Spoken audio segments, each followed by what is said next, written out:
तो dear student, हम यहां पर स्टार्ट करने वाले हैं हमारा first topic basic accounting terms के अंदर business transaction. Business transaction, business transactions होते क्या है? देखो, बिजनेस में काफी सारी एक्टिविटीज होती है। नॉन फाइनेंशियल एक्टिविटी भी होती है, फाइनेंशियल एक्टिविटी भी होती है। फाइनेंशियल एक्टिविटी को अगर हम मनी में मेजर कर लेते हैं और जो हमारी मनी में मेजर करने के बाद में अगर हमारी फाइनेंशियल पोजीशन को इंपैक्ट करते हैं, हमारी फाइनेंशियल पोजीशन को प्रभावित करते हैं, उन्हें हम बिजनेस ट्रांजैक्शन कह सकते हैं। उन्हें क्या कह सकते हैं? बिजनेस ट्रांजैक्शन कह सकते हैं। कुछ नॉन इकोनॉमिक ट्रांजैक्शंस भी होते हैं। नॉन इकोनॉमिक ट्रांजैक्शंस को हम मनी में मेजर नहीं कर सकते। अब मनी में मेजर नहीं कर सकते तो उन्हें रिकॉर्ड भी नहीं कर पाएंगे। रिकॉर्ड नहीं कर पाएंगे तो वो हमारी फाइनेंशियल जो पोजीशन है उसको इंपैक्ट नहीं करेंगे। तो बिजनेस ट्रांजैक्शन के लिए एक सबसे बड़ा और सबसे इंपॉर्टेंट पॉइंट है कि वो इकोनॉमिक ट्रांजैक्शन हो या इकोनॉमिक एक्टिविटी हो। इकोनॉमिक एक्टिविटी को हम मनी के अंदर क्या कर सकते हैं? मेजर कर सकते हैं। मनी में मेजर कर लेंगे इकोनॉमिक एक्टिविटी को तो उसको हम रिकॉर्ड भी कर सकते हैं। तो जो भी हमारी इकोनॉमिक एक्टिविटी होती है, उस इकोनॉमिक एक्टिविटी को अगर हमने मनी के अंदर मेजर कर लिया है तो हम उसे रिकॉर्ड करेंगे और वो हमारे कौन से ट्रांजैक्शन होंगे? बिजनेस ट्रांजैक्शन होंगे। तो हम यहां बिजनेस ट्रांजैक्शन की डेफिनेशंस को लिखते हैं और फिर और क्लियर करते हैं कि बिजनेस ट्रांजैक्शन होते कौन से हैं। An activity or event can be measured in terms of money, impact the financial position of the business.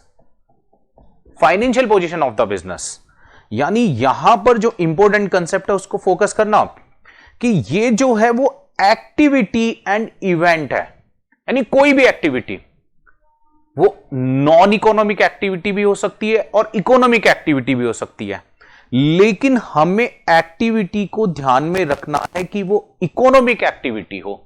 कौन सी एक्टिविटी हो? इकोनॉमिक एक्टिविटी हो। नॉन इकोनॉमिक एक्टिविटी जो होती है, उस नॉन इकोनॉमिक एक्टिविटी को हम रिकॉर्ड नहीं कर पाएंगे। क्यों नहीं कर पाएंगे?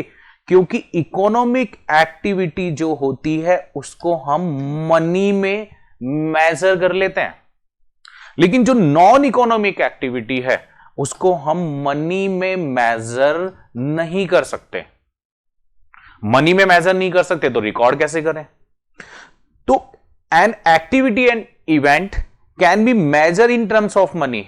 अगर हमने उसको मनी के अंदर मेजर कर लिया है और उसका इंपैक्ट जो है वो हमारे बिजनेस की फाइनेंशियल पोजीशन पर पड़ने वाला है, उस ट्रांजैक्शन को हम बिजनेस ट्रांजैक्शन कहेंगे। तो बिल्कुल एक छोटा सा कंसेप्ट है कि इकोनॉमिक एक्टिविटी होना जरूरी है। उस इकोनॉमिक एक्टिविटी को हम मनी में क्या कर ले? मेजर कर ले। मनी में मेजर करने के बाद में हमारी जो फाइनेंशियल पोजीशन है, उस फाइनेंशियल पोजीशन को वो ट्रांजैक्शन क्या करता है? इंपैक्ट करता है। अब आप सोच रहे होंगे कि सर इकोनॉमिक ट्रांजैक्शन और नॉन इकोनॉमिक ट्रांजैक्शंस क्या होंगे, या फाइनेंशियल ट्रांजैक्शन या नॉन फाइनेंशियल ट्रांजैक्शंस क्या होंगे? तो हम यहां पर एक कंसेप्ट की बात करें कि इकोनॉमिक एक्टिविटी कौन कौन सी होती है। बिजनेस में आपने डेली रूटीन में देखा होगा कि गुड्स को परचेज किया जाता है। गुड्स को परचेज करने के बाद में गुड्स को हम सोल्ड भी करते हैं। एसेट्स परचेज करना, एसेट्स को सोल्ड करना, एक्सपेंसेस करना, इनकम होना, ये सब इकोनॉमिक एक्टिविटी है। वेजेस पेड कर रही, सैलरी पेड कर रही, ऑफिस क्लीन करवाने के हमने चार्जेस दिए, हमने कैरीज वगैरह चार्जेस दिया, हमने कोई पैकिंग चार्जेस लगाए, ये सब इकोनॉमिक एक्टिविटी है। क्यों है? क्योंकि हमने कितने का गुड्स परचेज किया, हम मनी में मेजर कर सकते हैं। हमने कितने का गुड्स सोल्ड किया, मनी में मेजर कर सकते हैं। हमने कितनी एसेट परचेज करी है, मनी में मेजर कर सकते हैं। हमने कितने की एसेट सोल्ड करी है, मनी में मेजर कर सकते हैं। हमने कितनी वेजेस पेड की है, मनी में मेजर कर सकते हैं। तो हमारे यहां पर कंसेप्ट क्या बनकर आया? कंसेप्ट ये बनकर आया कि इकोनॉमिक एक्टिविटी हो और अगर हम उसे मनी में मेजर कर सकते हैं तो वो हमारे लिए फाइनेंशियल एक्टिविटी भी होगी और इकोनॉमिक एक्टिविटी होगी। इकोनॉमिक एक्टिविटी है, मनी में मेजर हो जाएगा और वो हमारी फाइनेंशियल पोजीशन को इंपैक्ट करेगी, तो वो ही क्या होती है? बिजनेस ट्रांजेक्शन होती है। अब नॉन इकोनॉमिक ट्रांजेक्शंस क्या होता है? बिजनेस के लिए होते कुछ ट्रांजेक्शन ऐसे होते हैं जो नॉन इकोनॉमिक होते हैं, जो फाइनेंशियल एक्टिविटी नहीं होती है लेकिन बिजनेस को बहुत ज्यादा इंपैक्ट करती है। जैसे सपोज करो हमने कोई मैनेजर अपॉइंट किया या हमने कोई एम्प्लॉय अपॉइंट किया, वो बिजनेस के लिए बहुत इंपॉर्टेंट है, लेकिन अब अपॉइंट किया तो उसको मनी में मेजर कैसे करें? मान लो कि मुझे किसी कंपनी ने एज ए एम्प्लॉय अपॉइंट किया। अब वो कंपनी जानती है कि बहुत इंपॉर्टेंट पर्सन है, हमारे लिए बहुत बेनिफिशियल होगा, लेकिन उसको ये मनी में मेजर नहीं कर सकते। अब मनी में मेजर नहीं कर सकते तो वो नॉन इकोनॉमिक ट्रांजेक्शन है। नॉन इकोनॉमिक ट्रांजेक्शन है तो वह है अकाउंटिंग, यानी हमारा बिजनेस ट्रांजेक्शन नहीं होगा, और बिजनेस ट्रांजेक्शन नहीं होगा तो उसको हम रिकॉर्ड भी नहीं कर पाएंगे, हमारी फाइनेंशियल पोजीशन उससे इंपैक्ट नहीं होगी। तो आपने यहां देखा डेफिनेशन के अंदर कि डेफिनेशन में हमने क्या लिखा? An activity can be measure in terms of money and impact the financial position of the business. जो बिजनेस की फाइनेंशियल पोजीशन को क्या करती है? इंपैक्ट करती है, वो क्या होता है? बिजनेस ट्रांजेक्शन होता है। अब बिजनेस ट्रांजेक्शन में कुछ फीचर्स का होना बहुत जरूरी है कि कौन कौन से फीचर्स हैं जो एक बिजनेस ट्रांजेक्शंस में होना मस्ट है। अब उनकी बात कर लेते हैं। फर्स्ट फीचर्स जो बिजनेस ट्रांजेक्शन के लिए इंपॉर्टेंट है, वैसे तो मैं एक्सप्लेन कर चुका हूं लेकिन हम नोट डाउन भी करते हैं। फर्स्ट ट्रांजेक्शन है it involves an economic activity. Business transaction के अंदर इकोनॉमिक एक्टिविटी को इन्वॉल्व किया जाता है। अगर नॉन इकोनॉमिक एक्टिविटी है, कौन सी एक्टिविटी है? नॉन इकोनॉमिक एक्टिविटी है, तो उस नॉन इकोनॉमिक एक्टिविटी को बिजनेस ट्रांजेक्शन में इन्वॉल्व नहीं किया जाएगा। अब आप सोचे होंगे कि सर इकोनॉमिक एक्टिविटी कौन सी है और नॉन इकोनॉमिक एक्टिविटी कौन सी है, तो हम लिख लेते हैं। सेल्स ऑफ गुड्स, जो भी हम गुड्स वगैरह होते हैं उनको अगर हम सोल्ड करते हैं तो इकोनॉमिक एक्टिविटी है। कैसे है? मान लो मैं बुक सेलर हूं तो मेरे पास में जो बुक है उसको मैं कस्टमर को सोल्ड करूंगा, तो कितने रुपए की है? फॉर एग्जांपल मान लो ये बुक है, ठीक है, मैं मेजर कर लूंगा कि हाँ मैंने खुद ने 100 की परचेस किया, ठीक है, 110 में मैं सोल्ड कर देता हूं। तो मैंने किस में मेजर किया? इसको मनी में मेजर किया। तो ये कौन सी एक्टिविटी है? इकोनॉमिक एक्टिविटी है, और इकोनॉमिक एक्टिविटी है तो यह बिजनेस ट्रांजेक्शन भी होगा। Next, purchase of goods. हमने गुड्स को परचेज किया, हमने गुड्स जो परचेज किया वो भी इकोनॉमिक ट्रांजेक्शन है, क्योंकि कहीं ना कहीं उसको हम किस में मेजर कर सकते हैं? मनी में मेजर कर सकते हैं। तो यह भी क्या होगी? हमारे लिए इकोनॉमिक एक्टिविटी है। सेल्स ऑफ गुड्स होगा, मनी में हम मेजर कर सकते हैं, और हमारी बिजनेस की फाइनेंशियल पोजीशंस को भी क्या करते हैं? ये इंपैक्ट करती है, प्रभावित करती है। तो ये कौन सी एक्टिविटी होगी? बिजनेस एक्टिविटी होगी, और बिजनेस एक्टिविटी है, बिजनेस ट्रांजेक्शन वाली एक्टिविटी होगी हमारे लिए। नेक्स्ट अगर मैं बात करूं, next salary paid, rent paid. अगर आप कोई भी एक्सपेंसेस कर रहे हैं, कोई भी खर्चा कर रहे हैं, तो उससे इकोनॉमिक एक्टिविटी है।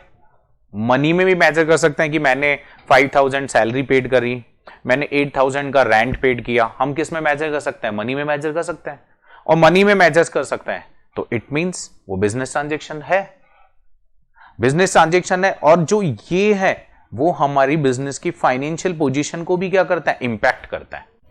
फॉर एग्जाम्पल, हमने मैनेजर अपॉइंट किया हमारे बिजनेस के लिए। मैनेजर अपॉइंट किया, बहुत इंटेलिजेंट बंदा है जो बिजनेस को बहुत अच्छा मैनेज करता है, बहुत बेहतरीन तरीके से मैनेज करेगा, लेकिन ये एक एक्टिविटी भी है, इवेंट भी है, लेकिन इस एक्टिविटी को हम मनी में मेजर नहीं कर सकते। मनी में मेजर नहीं कर सकते तो इट मींस फाइनेंशियल पोजीशन भी हमारी इंपैक्ट नहीं होगी। फाइनेंशियल पोजीशन इंपैक्ट नहीं होगी तो यह बिजनेस ट्रांजैक्शन नहीं होगा। इसके अलावा अगर हम बात करें कि हमें ऑर्डर रिसीव हुआ ₹1 लाख का, यह बड़ा कंफ्यूजेबल कंसेप्ट है। ऑर्डर रिसीव हुआ 1 लाख का, मेरे पास में कॉल आया कि हेलो सर, आपसे गुड्स परचेज करना है हमको 1 लाख रुपीस का, आप हमें भेज देंगे? तो उन्होंने हमें बोला ठीक है 100% भेज देंगे। उन्होंने हमें ऑर्डर दे दिया।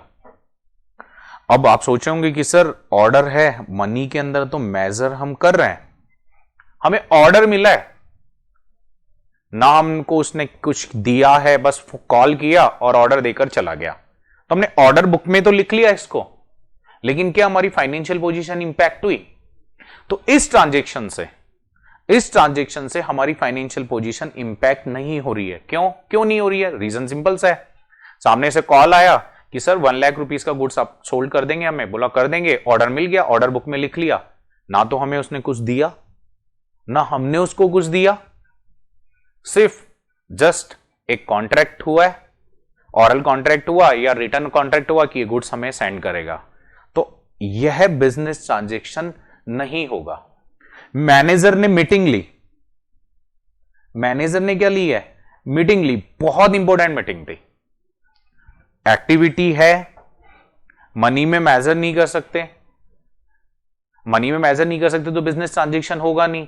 अब मैनेजर ने जो मीटिंग ली है वह बिजनेस ट्रांजैक्शन नहीं होगा।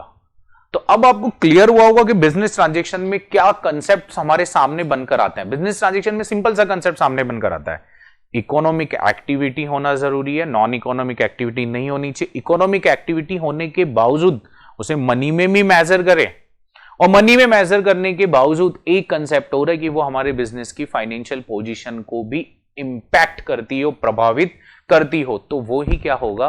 बिजनेस ट्रांजैक्शन होगा। और इसके अलावा क्या क्या फीचर्स हो सकते हैं इसमें? बिजनेस ट्रांजैक्शन है, जो बिजनेस ट्रांजैक्शन है, मान लो सपोज करो ये हमारा बिजनेस है और ये आउटसाइडर है, कोई आउटसाइडर है। अगर हमारा बिजनेस ट्रांजैक्शन किसी आउटसाइडर से हो रहा है तो हमारा जो ये बिजनेस ट्रांजैक्शन है इसको हम कॉल करेंगे एक्सटर्नल बिजनेस ट्रांजैक्शन। क्या कॉल करेंगे? External business transaction. Business transaction तो है ये, लेकिन कौन सा बिजनेस ट्रांजैक्शन है? एक्सटर्नल। हमारा जो ये आउटसाइडर है, हम इसका नाम रख देते हैं, सपोज करो एक्स है। हमने इस एक्स से गुड्स परचेज किया, इकोनॉमिक एक्टिविटी है, मनी में भी मेजर कर सकते हैं, लेकिन आउटसाइडर से हो रहा है, एक्सटर्नल ट्रांजैक्शन। एक्सटर्नल ट्रांजैक्शंस कौन से होते हैं? जो नॉर्मली हमारी बिजनेस एंटिटी किसी अदर बिजनेस एंटिटी से करती है, यानी दो बिजनेस एंटिटी आपस में जो ट्रांजैक्शन करती है वो कौन सा ट्रांजैक्शन होगा? External business transaction. इस एक्सटर्नल बिजनेस ट्रांजैक्शन वो हम मनी में मेजर्स कर सकते हैं। इस एक्सटर्नल ट्रांजैक्शन को मनी में मेजर करने के साथ साथ ही हमारी बिजनेस की फाइनेंशियल पोजीशन को इंपैक्ट करती है, और बिजनेस की फाइनेंशियल पोजीशन को इंपैक्ट करेगी तो ऑब्वियसली बात है कि कौन सा ट्रांजैक्शन होगा? बिजनेस ट्रांजैक्शन होगा। सेकंड वन इसी के अंदर है, यानी कुछ ट्रांजैक्शन होते हैं जो हमारे ओनली बिजनेस के अंदर ही होते हैं। नॉर्मली आपने देखा होगा एक डिपार्टमेंट से दूसरे डिपार्टमेंट के बीच में, यानी परचेज डिपार्टमेंट और सेल्स डिपार्टमेंट के बीच में कोई ट्रांजैक्शन हुआ। फॉर एग्जांपल गोदाम और परचेज डिपार्टमेंट के बीच में कोई ट्रांजैक्शन हुआ। फॉर एग्जांपल फैक्ट्री और ऑफिस के बीच में कोई ट्रांजैक्शन हुआ। ये जो ट्रांजैक्शन है, ये ट्रांजैक्शन होते हैं इंटरनली बिजनेस ट्रांजैक्शन। कौन से ट्रांजैक्शन होंगे? इंटरनली बिजनेस ट्रांजैक्शन होंगे। अब आप सोचेंगे कि इंटरनली बिजनेस ट्रांजेक्शन कैसे होंगे? ये ट्रांजेक्शन डिपार्टमेंट से डिपार्टमेंट के बीच में होता है, इसमें किसी आउटसाइडर का कोई लेना देना नहीं होता। थर्ड कंसेप्ट बड़ा ही इंपॉर्टेंट है।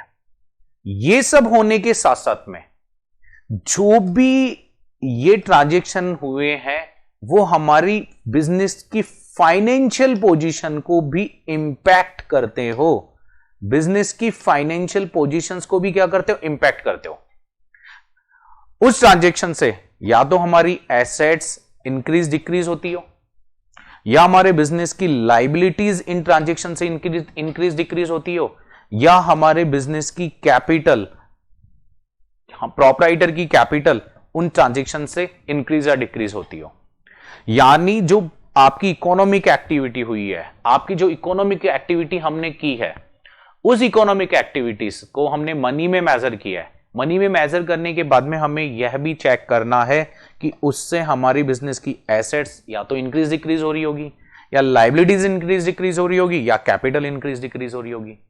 तो यह हमारे लिए क्या होगा? बिजनेस ट्रांजेक्शन होगा। नेक्स्ट 4 फीचर की बात कर लेते हैं। 4th नंबर का जो फीचर है, 4th नंबर के फीचर्स को हम बात कर सकते हैं मनी। यानी जो भी बिजनेस ट्रांजेक्शन हुआ उसको हम मनी में मेजर कर सके। मैंने पेन परचेस किया 10 रुपीज, मैंने कैमरा परचेस किया 1 लाख, मैंने मोबाइल परचेस किया 50,000, मैंने बिल्डिंग परचेस करी 10 लाख। किस में मेजर कर रहे हैं? मनी में मेजर कर रहे हैं। अगर बिजनेस ट्रांजेक्शन है, इकोनॉमिक एक्टिविटी है, फाइनेंशियल पोजीशन को इंपैक्ट कर रहा है, हम मनी में मेजर कर सकते हैं, बिजनेस ट्रांजेक्शन होगा। तो ये जो कंसेप्ट आपने सीखा, इस कंसेप्ट में आपने आइडेंटिफाइड लगाना सीखा कि बिजनेस ट्रांजेक्शन कौन कौन से होते हैं और बिजनेस ट्रांजेक्शन कौन कौन से नहीं होते हैं। तो बिजनेस में डेली रूटीन में काम होता है, डेली रूटीन में रिकॉर्ड करना होता है अकाउंट्स के अंदर। तो सबसे पहले अकाउंटिंग में रिकॉर्ड करने से पहले आपको यह मालूम करना है कि यह बिजनेस ट्रांजेक्शन है या नहीं है। अगर है तो उसके रीजन मैंने आपको बताए, 4 फीचर भी बताए। अगर बिजनेस ट्रांजेक्शन नहीं है तो उसका भी कंसेप्ट आपको बताया। तो यह था हमारा टॉपिक नंबर 1, कैपिटल। काफी लोगों के दिमाग में रहता है कि यार कैपिटल को किस तरीके से डिफाइन करें। तो कैपिटल का कंसेप्ट समझते हैं एक डायग्राम के थ्रू। फर्स्ट आप कैपिटल्स बोल दीजिए या ऑनर्स, इक्विटी भी हम कॉल कर सकते हैं कैपिटल को। अकाउंटिंग कंसेप्ट के अकॉर्डिंग हमारा जो बिजनेस होता है, जो बिजनेस है और बिजनेस का जो प्रोप्राइटर है, दोनों अलग अलग होता है। अकाउंट्स हमेशा दोनों को अलग अलग नजर से देखते हैं कि बिजनेस जो उसने स्टेबल किया है, उसने जो बिजनेस बनाया है प्रोप्राइटर ने, वो प्रोप्राइटर अलग होगा, बिजनेस अलग होगा। Both are separated. जो बिजनेस का प्रोप्राइटर है या बिजनेस का जो ऑनर है, वो अपने ही बिजनेस में जो कुछ भी इन्वेस्ट करता है, जो कुछ भी इन्वेस्ट करता है, कौन? Proprietor. Owner of the business अपने ही बिजनेस में प्रोप्राइटर जो कुछ भी इन्वेस्ट कर रहा है, जो कुछ भी लगा रहा है। फॉर एग्जांपल मान लो कि फर्नीचर का बिजनेस है, फर्नीचर का बिजनेस स्टेबल करना चाहता है, उसने 5 लाख रुपीस बिजनेस में लेकर आया, वो 5 लाख रुपीस भी कैपिटल है। मान लो उसने फर्नीचर के बिजनेस को स्टेबल करने के लिए एक शॉप वगैरह परचेज करी है, ठीक है, वो बिल्डिंग भी बिजनेस को दे रहा है, वो भी कैपिटल है। उसने फर्नीचर वगैरह खरीद के लाके बिजनेस में लगाया ऑनर ने, वो भी कैपिटल है। तो कैपिटल्स मींस बिजनेस का ऑनर अपने ही बिजनेस में जो कुछ भी इन्वेस्ट करता है, वो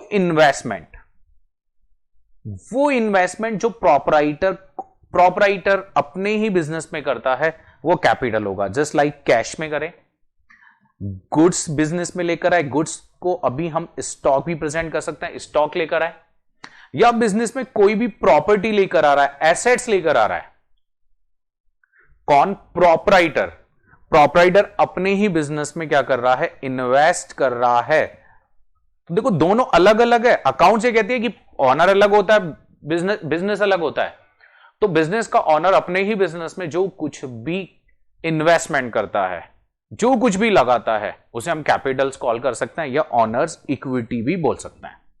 कि आपने एक शॉप, सबसे पहले मान लेते हैं कि ये ए पर्सन है, इस ए पर्सन ने साड़ी की शॉप डालने का डिसीजन लिया। उस साड़ी की शॉप के लिए ए ने 5 लाख रुपीस की एक शॉप क्या कर ली, परचेज कर ली। हम फॉर एग्जांपल मान लेते हैं 5 लाख रुपीस की शॉप परचेज कर ली और बिजनेस को दे दी। ये भी कैपिटल है। नेक्स्ट वन, ये बिजनेस के अंदर 6 लाख रुपीस कैश लेकर आया। 6 लाख रुपीस कैसे लेकर आया, कैश में लाया। 5 लाख रुपीस की बिल्डिंग लेकर आ गया। देन इसने क्या किया, सूरत से, सूरत की साड़ियां बहुत फेमस है, सूरत से मान लेते हैं हम 1 लाख रुपीस की साड़ी लेकर आया और यहां बिजनेस में लगा दी। ये भी कैपिटल है। देन एयर कंडीशनर खरीद के लाके इसने बिजनेस में लगा दिया, मान लेते हैं 50,000 का, वो भी कैपिटल है। तो आपको समझ में आएगा कि कैपिटल का मतलब क्या होता है। कैपिटल का मतलब है कि बिजनेस का प्रोपराइटर अपने ही बिजनेस में जो कुछ भी इन्वेस्टमेंट करता है, जो कुछ भी इन्वेस्ट कर रहा है, वो इन्वेस्टमेंट कैश में हो, वो इन्वेस्टमेंट गुड्स में हो, स्टॉक हो या एसेट्स हो, वह हमारे लिए कैपिटल होगी। अब कैपिटल का कंसेप्ट समझना, फिर देन आफ्टर हम इसकी थ्योरेटिकल स्टोरी लिखेंगे कि कैपिटल की क्या थ्योरेटिकल स्टोरी होने वाली है। अकाउंटिंग व्यू पॉइंट के अकॉर्डिंग, अकाउंटिंग व्यू पॉइंट के अकॉर्डिंग दोनों को सेपरेट माना जाता है कि बिजनेस अलग है, बिजनेस का प्रोपराइटर अलग है। बिजनेस में जो कुछ भी इन्वेस्ट करेगा वो बिजनेस को दे रहा है। अब अगर आप ध्यान से अगर ये देखें तो देखो, ये बंदा है, मान लेते हम इसका नाम सचिन रख लेते हैं। ये जो सचिन है, सचिन अपने ही बिजनेस में कैपिटल इन्वेस्ट कर रहा है। कैपिटल क्या कर रहा है, इन्वेस्ट कर रहा है। मान लेते हैं इसने 10 लाख रुपीस की कैपिटल इन्वेस्ट कर दी अपने बिजनेस के अंदर। हम ये कह सकते हैं कि सचिन ने, और हम इस बिजनेस का नाम रख देते हैं सचिन ट्रेडर्स। हम एज्यूम कर रहे हैं सचिन ट्रेडर्स, हमने इस बिजनेस की शॉप का नाम रख दिया, बिजनेस का नाम रख दिया। हम ये कह सकते हैं कि सचिन ने सचिन ट्रेडर्स को फंड प्रोवाइड करवा दिया। अब कभी भी सचिन ट्रेडर्स से सचिन कभी भी ये फंड मांग सकता है। बोला भाई मैंने तुझे पैसा दिया है, देख 10 लाख रुपीस दिए हैं, मैं तेरे से कभी भी ले सकता हूं। तो ये इसको लौटाना ही होगा कभी ना कभी। तो अब लौटाना होगा तो बात ये आती है कि कैपिटल या तो बिजनेस की एसेट्स है या बिजनेस की लाइबिलिटीज है। हम अकाउंटेंट होते हैं बिजनेस के, हमें अकॉर्डिंग हमें ऑलवेज सोचना है बिजनेस के अकॉर्डिंग। अब बात ये आई कि यार जो 10 लाख रुपीस सचिन ने सचिन ट्रेडर्स को दिए हैं, ये बिजनेस की एसेट्स है या लाइबिलिटीज है। चलो एक बार आप सोचो कि क्या होनी चाहिए, एसेट्स है या लाइबिलिटीज है। अब थोड़ा सा हमें लगा कि यार इस बंदे ने, इस पर्सन को फंड प्रोवाइड करवाया है, तो फ्यूचर में तो बिजनेस ही सचिन को ये फंड लौटाएगा, वापस करने की कोशिश करेगा। तो कैपिटल जो होती है, ऑनर्स की जो इक्विटी होती है, कैपिटल जो होती है वो बिजनेस की लाइबिलिटीज होती है। बिजनेस की क्या होगी, लाइबिलिटीज होगी। क्यों होगी, क्योंकि कभी ना कभी तो हमारे बिजनेस को ये 10 लाख रुपीस प्रोपराइटर को लौटाने ही होंगे। तो यह भी क्वेश्चन बनता है कि जो कैपिटल है वो बिजनेस की एसेट्स है, लाइबिलिटीज है, एक्सपेंसेस है या इनकम है। तो कैपिटल जो होती है वो बिजनेस की लाइबिलिटीज होती है। क्यों होती है लाइबिलिटीज, क्योंकि प्रोपराइटर ने बिजनेस एंटरप्राइजेस जो भी उसने बनाया है, उस बिजनेस एंटरप्राइजेस को इसने फंड प्रोवाइड करवाया है 10 लाख रुपीस का, तो कभी ना कभी तो ये फंड बिजनेस एंटरप्राइजेस जो है वो प्रोपराइटर को लौटाएगा।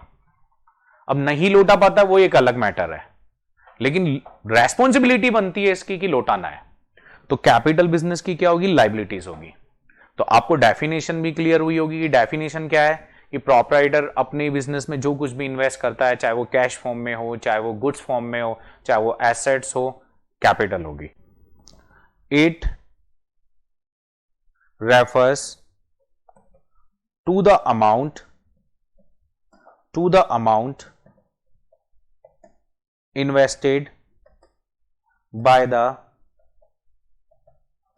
proprietor of a business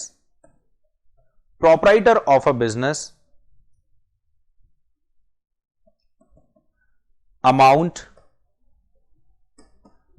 may be in the form of cash, goods और एसेट्स। डेफिनेशन से आप देखो इजी वे में क्लियर कर सकते हैं कि डेफिनेशन क्या कहना चाह रही है कि अमाउंट जो है वो इन्वेस्ट किया किसने, प्रोपराइटर ने, कहां पर, अपने ही बिजनेस में। ठीक है, अमाउंट किस में हो सकता है, अमाउंट कैश में हो सकता है, गुड्स में हो सकता है, एसेट्स में हो सकता है। यानी प्रोपराइटर अपने ही बिजनेस को जो कुछ भी देता है, जो कुछ भी इन्वेस्ट करता है, वो ही क्या होगी, कैपिटल होगी। क्या होने वाली है, कैपिटल होने वाली है।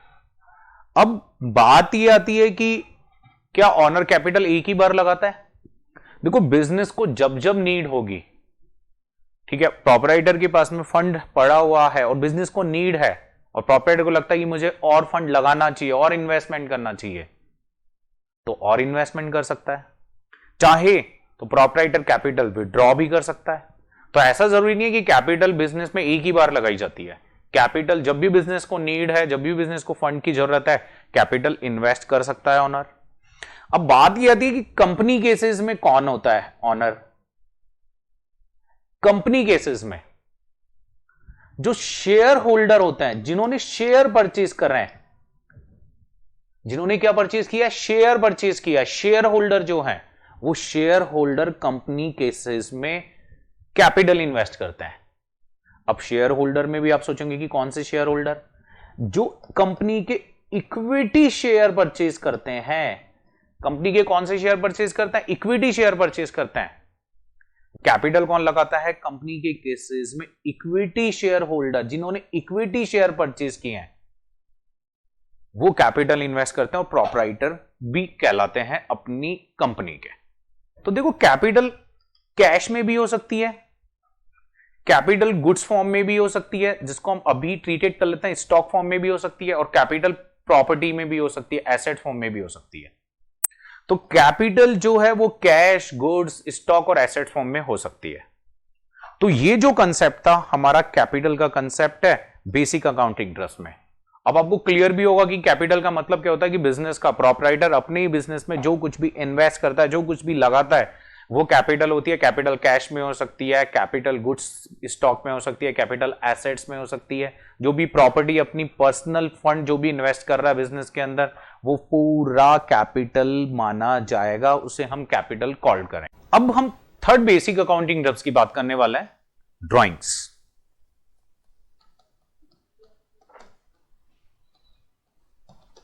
काफी स्टूडेंट कंफ्यूज होते हैं कि ड्राइंग्स, कैपिटल, इनका रिलेशन क्या है, ड्राइंग्स की डेफिनेशन क्या होगी, कंसेप्ट वाइज कैपिटल से किस तरीके से डिफरेंस है। तो ड्राइंग्स की अगर मैं बात करूं तो आप लॉजिकली क्लियर करना, अकाउंटिंग कंसेप्ट के अकॉर्डिंग जो हमारा बिजनेस है और जो बिजनेस का प्रोपराइटर है, दोनों सेपरेट होते हैं, दोनों सेपरेट होते हैं। बिजनेस क्या कर रहा है, प्रोपराइटर क्या कर रहा है, बिजनेस में से प्रोपराइटर जो भी लगा रहा है, निकाल रहा है, क्या कंसेप्ट है, उसको हम क्लियर करते हैं। बिजनेस में से ही बिजनेस का प्रोपराइटर, देखो समझना बहुत ध्यान से, एरो से आप समझे, अपने ही बिजनेस से, अपने ही बिजनेस से बिजनेस का प्रोपराइटर पर्सनल यूजेस के लिए, किसके लिए, पर्सनल यूजेस के लिए, यानी अपना जो डोमेस्टिक यूज है, अपना जो घर के यूज के लिए, हम नॉर्मली ये वर्ड यूज कर सकते हैं, घर के यूज के लिए, अपने घर के यूज के लिए, डोमेस्टिक पर्पस से, पर्सनल यूज या डोमेस्टिक यूज या आप जो भी बोलना चाहे, तो पर्सनल यूज के लिए या डोमेस्टिक यूज के लिए अपने ही बिजनेस एंटरप्राइजेस से, अपने ही बिजनेस से जो कुछ भी विड्रॉ करता है, जो कुछ भी विड्रॉ करता है, वो विड्रॉ अगर कैश में करें, वो विड्रॉ चाहे गुड्स का करे, वो विड्रॉ पर्सनल पर्पस के लिए अगर एसेट्स का विड्रॉ करे कहां से? यानी बिजनेस का प्रोप्राइटर, बिजनेस का ऑनर अपने ही बिजनेस से अगर पर्सनल यूजेस के लिए जो कुछ भी विड्रॉ करता है, चाहे वो कैश विड्रॉ हो, चाहे गुड्स विड्रॉ हो, चाहे एसेट्स विड्रॉ हो, पर्सनल पर्पस के लिए कर ले, उसे हम कॉल करेंगे ड्रॉइंग्स। क्या कॉल करेंगे? ड्रॉइंग्स। और एक और एग्जांपल समझना जो बहुत ज्यादा इंपॉर्टेंट है कि प्रोप्राइटर का कोई पर्सनल एक्सपेंसेस है। प्रोप्राइटर का कौन सा एक्सपेंसेस है? पर्सनल एक्सपेंसेस, प्रोप्राइटर का एक्सपेंसेस है। जैसे मान लो प्रोप्राइटर की डॉटर है या प्रोप्राइटर का सन है, उसकी स्कूल फीस पेड करनी है। अब उस स्कूल फीस का पेमेंट बिजनेस ने कर दिया। देखो, डॉटर की स्कूल फीस का पेमेंट या सन की स्कूल फीस का पेमेंट किसने कर दिया? बिजनेस ने कर दिया। तो बेसिक अकाउंटिंग टर्म्स या हमारा जो कंसेप्ट कहता है वो कहता है कि प्रोप्राइटर का एक्सपेंसेस था स्कूल फीस, यानी प्रोप्राइटर का पर्सनल एक्सपेंसेस है, लेकिन पेड किसने किया? बिजनेस ने किया। तो पर्सनल एक्सपेंसेस अगर पेड कर दे, ऑनर के पर्सनल एक्सपेंसेस अगर बिजनेस पेड कर दे, तो उसे भी हम ड्रॉइंग्स बोलेंगे। और एग्जांपल समझते हैं। बिजनेस ने लाइफ इंश्योरेंस प्रीमियम, ऑनर की लाइफ इंश्योरेंस प्रीमियम का पेड कर दिया, यानी लाइफ इंश्योरेंस प्रीमियम प्रोप्राइटर का पर्सनल एक्सपेंसेस था, लेकिन पेमेंट किसने किया? बिजनेस ने कर दिया। तो ये भी क्या होगी? ड्रॉइंग्स होगी। प्रोप्राइटर मान लो अपना जो घर है वो रेंट पर चला रहा है, रेंट पर चलता है, यानी ये खुद रेंट पे रहता है अपने घर पर, ठीक है, किसी से रेंट पे ले रखा है, किराए पर रह रहा है, और उस मकान वाली को, उस हाउस होल्डर को इसने रेंट का, यानी अपना जो घर का रेंट है, रेजिडेंशियल रेंट है, वो पेमेंट कर दिया बिजनेस से। ये भी ड्राइंग्स है। तो अब आपको इसी कंसेप्ट से क्लियर हुआ होगा कि ड्राइंग्स का मतलब क्या है। बिजनेस से जो कुछ भी पर्सनल यूजेस के लिए, पर्सनल पर्पस के लिए विड्रॉ करें, चाहे वो कैश हो, गुड्स हो, चाहे वो एसेट्स हो, ये ड्राइंग्स होगी। या कोई भी प्राइवेट पेमेंट, जो प्राइवेट पेमेंट ऑनर का है लेकिन पेमेंट बिजनेस ने कर दिया हो, ऑनर का प्राइवेट पेमेंट किसने पेड कर दिया हो? बिजनेस ने कर दिया हो, वो भी ड्राइंग्स है। फॉर एग्जांपल मान लो कि साड़ी की शॉप है। किसकी शॉप है? साड़ी की शॉप है हमारी ये, और डॉटर का कॉल आया कि पापा मेरे लिए साड़ी लेते हुए आना। तो साड़ी इसके लिए प्रोप्राइटर लेकर आया और कोई फंड नहीं दिया। तो आप अगर यहां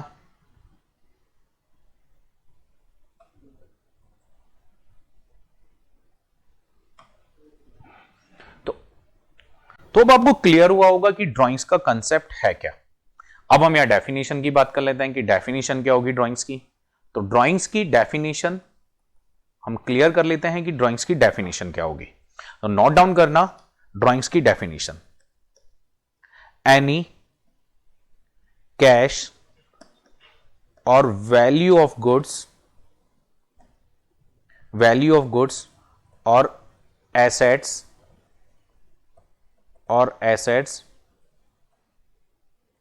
withdraw by the owner for personal use or any private payment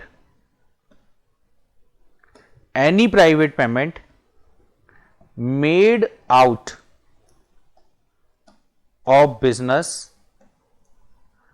are called drawings.